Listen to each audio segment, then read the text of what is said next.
Hey everybody, welcome back to Video Game. So today we're got a fun and exciting episode for you guys this evening because we're going to be talking about MAME 274 one more time before it updates, and that is because we're playing on a MacBook Air M2 today, not on a Windows machine. And honestly, I don't do really much with Mac emulation, but you guys have been asking for it, and I wanted to talk about the improvements on MAME as far as the recompiler is concerned, because don't forget, Mac is an ARM-based instruction set on that chip, and that means the code does need to be recompiled. And if you're not sure what that means, I'll explain it deeper in the video, but what it really means off the top is you're going to be getting a lot better performance in a lot of games on MAME. Before we get too far involved though, do me a huge favor, go down below, hit like and subscribe, and ring that notification bell. Definitely helps us out.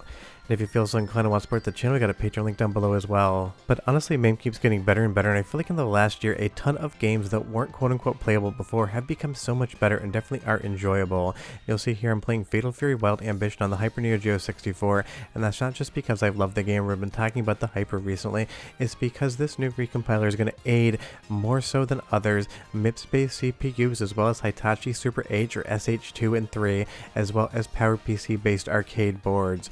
And as far as the recompiler is concerned, it is very technical, but I'm going to give you the best explanation of it I can that I think you're going to understand. Basically, instruction sets on CPUs are like languages, and you need to translate them from one language to another, and you need to do that on the fly, fast enough so that the processor can keep up on something like an ARM-based Mac and be able to run the code. With this new recompiler in MAME 274, you're getting much better performance on those chips as they recompile their instruction set from something like PowerPC, MIPS, or Hitachi SuperH to the ARM-based instruction set on a Mac. Now moving over to Cool Riders, it is another Sega arcade board, and compared to the MIPS CPU on the Hyper Neo Geo 64, this is using a Hitachi SH2 chip on board. If that doesn't sound familiar, it should, because it's in the Sega Saturn as well as the 32X and other Sega games from that era as well. And honestly, Cool Riders here seems to be doing every bit as good as my Windows-based machine. Now do be aware, on the Windows side of things, I have a very overpowered PC for editing. Again, this is a MacBook Air M2 that I borrowed from my wife, so it isn't the most powerful Mac chip out there. So your performance may vary depending on what actual Mac generation you have and what chip is in there. I'd say the M2 and the MacBook Air is totally middle of the road, so you should be able to get this performance on anything comparable or better. But this is really a huge improvement as far as emulation on Mac is concerned, getting these games running at this speed in MAME, because again, recompilation of the code in real time as far as the instruction set is concerned is definitely no easy task, and MAME has definitely updated this to do so much better of a job. There's definitely some improvements on the Mac side of things as well, as the Apple Silicon has matured. When this stuff first came out, trying to use any of the translation layers or Rosetta to get things running could be an absolute mess, but Apple's definitely gotten a lot better at that as time has gone on. And honestly, having MAME available to more systems that do use different processor types is going to be great, because of course MAME runs on Linux, but Linux is going to use an x68 instruction set if that's the chip you're using. But having ARM-based systems working this well is going to be great.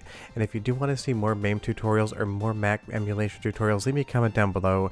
People have been asking them for a little bit, and I figured this would be a really good test to see if there is any interest out there, because I really just want to talk about game preservation and how good Mac has gotten as far as MAME is concerned on the most recent update. And again, if you've never played Cool Riders before, I can't stress enough, it might not be as good as Outrunners. It's like one level below, but it's still an absolutely amazing game. It's a perfect example to test here. But moving back over to the MIP side of things, we're going to take a look at Current Evil. This is an awesome midway arcade board with a horror-like gun theme, and I'm sure you've seen me talk about it on the channel, but it's another game I wanted to test on Mac, because last time I think I took a look at this, probably like 3 or 4 years ago, it just wasn't playable whatsoever, because I always do keep a Mac laptop around for my editing work just in case I need to use anything that is Mac specific. I haven't used Mac on a full-time basis since like a PowerBook G4 or G5 a long time ago, so it's one of those things. Every once in a while I do need it, but it isn't my actual operating system of choice. Nothing against Mac, it's just what it is. But this is working so well. Unfortunately, I didn't have time to set my gun for IR up, so I'm going to be using the trackpad, which is not a good way to play. But listen to the sound quality and the emulation, because it's quite good, and I'll be right back to show you more.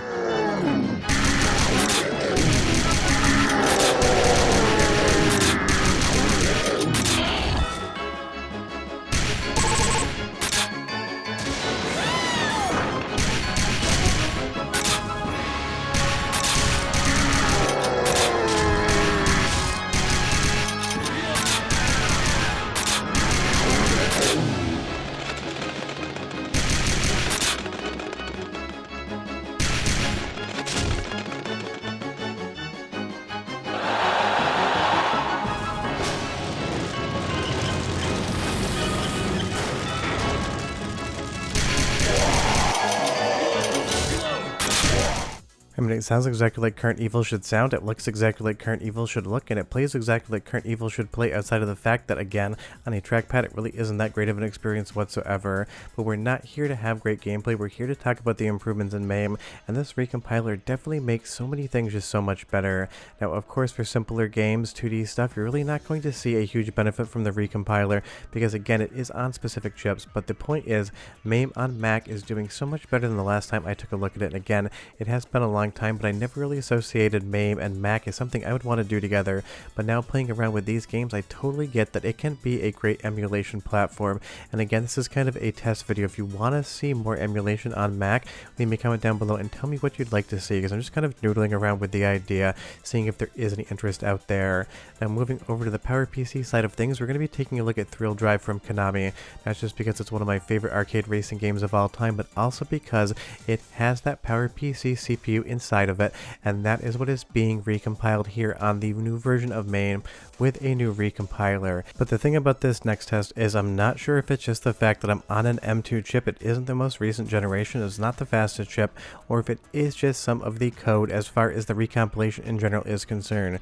Because when we get into Thrill Drive, it's running like 85% of the speed it should be, but there is a little bit of hitching here. Now if I was to do this on my Windows machine with an i9-12900K, I would have full speed Thrill Drive, no issues whatsoever. And again, it's not like the M2 chip is a lightweight chip in any way, shape, or form, but it's probably not going to keep up in most instances with that i9-12900K. But last time I tried Thrill Drive on a Mac like 3 years ago, just playing around, it definitely was a slideshow running at like 4 to 6 frames per second, so this definitely still is an improvement. But I tested a couple different PowerPC boards, and I saw that they were the slowest overall compared to anything like the MIPS III CPU on some of the other examples I've given you, Hyper Neo Geo 64 and Current Evil, or the Hitachi SH2 or SuperH series like you saw in Cool Riders. So it's one of those things. It could just be that the recompilation on the PowerPC instruction set side of things isn't doing quote-unquote as good a job as the other two, or it could just be the M2 chip in the computer. So if you have a Mac out there, a modern Mac that's faster than this one, and you want to do me a favor, test Thrill Drive and tell me how fast it's running so I can kind of get a baseline on this, because for these tutorials, if I move forward, I am not buying a brand new Macintosh with a faster chip. I am just going to continue to use this M2 laptop so I don't have to spend any money, because the channel does not have a budget for me to go drop $2 grand on a brand new Mac desktop, nor do I want to have to do it. I am fine with my editing rig on Windows.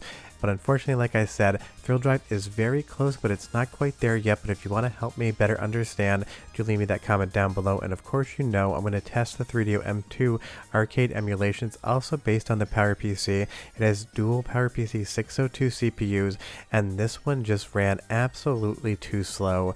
Now granted, on Windows this does not run at full speed, it's like 75% of the speed, but I'd say here we're more of like 35 to 45% of in-game speed as to what I would expect against MAME on Windows and what I would expect against my real arcade hardware. So it is an improvement, it's just not quite there yet. But on the Hyper Neo Geo 64 side of things, with the new dynamic recompiler, with this running on MAME.0274 on the Mac with an M2 chip, it seems to be absolute perfection. This is smooth, the frame rate is great, the input control is there, it's every bit as good as running it on my Windows machine, and it's not like the Hyper Neo Geo 64 is a lightweight piece of equipment either. Basically has the same CPU as a Nintendo 64 in it, just clocked a little bit higher with a few extra instruction sets as far as I'm able to tell. It's basically the same chip, just a little bit extended, and it is running so well here, and that's awesome to see, because it's one of those things. I knew MAME and Mac was good for 2D stuff, some lightweight games, maybe go play Warrior Blade Rust and Saga 3 over on it, you'd be totally fine. But on the 3D front, seeing these new improvements really make Mac a viable platform for playing a lot of the more higher test MAME games. And I know there's more games I could have tested out there, I just went with the ones that I know and have played a ton, because I understand the feel and gameplay of them, and I can tell when they're playing as I would expect them to, versus when they might be slowing down. Something like Thrill Drive was pretty apparent to me, but might not be as easy to see in the footage. But honestly, MAME just keeps getting better and better, and maybe you're watching this video after MAME.275 came out. I'm not sure on the schedule, and there's a ton of new improvements coming there as well. That is absolutely awesome to see, because everyone loves arcade games, everyone loves emulation of them, because collecting them all is difficult. Trust me, I've tried. I don't have the space. interface, and getting improvements like this in the recompiler just makes more games playable for more people, because even though Windows obviously is the de facto installation percentage leader as far as gaming PCs are concerned, Mac users do want to play stuff like this, and now it is more widely available to them. And again, if you want to see anything like MAME emulation or other emulation tutorials on Mac, let me know. But we're done. I'll see you next time. Bye bye.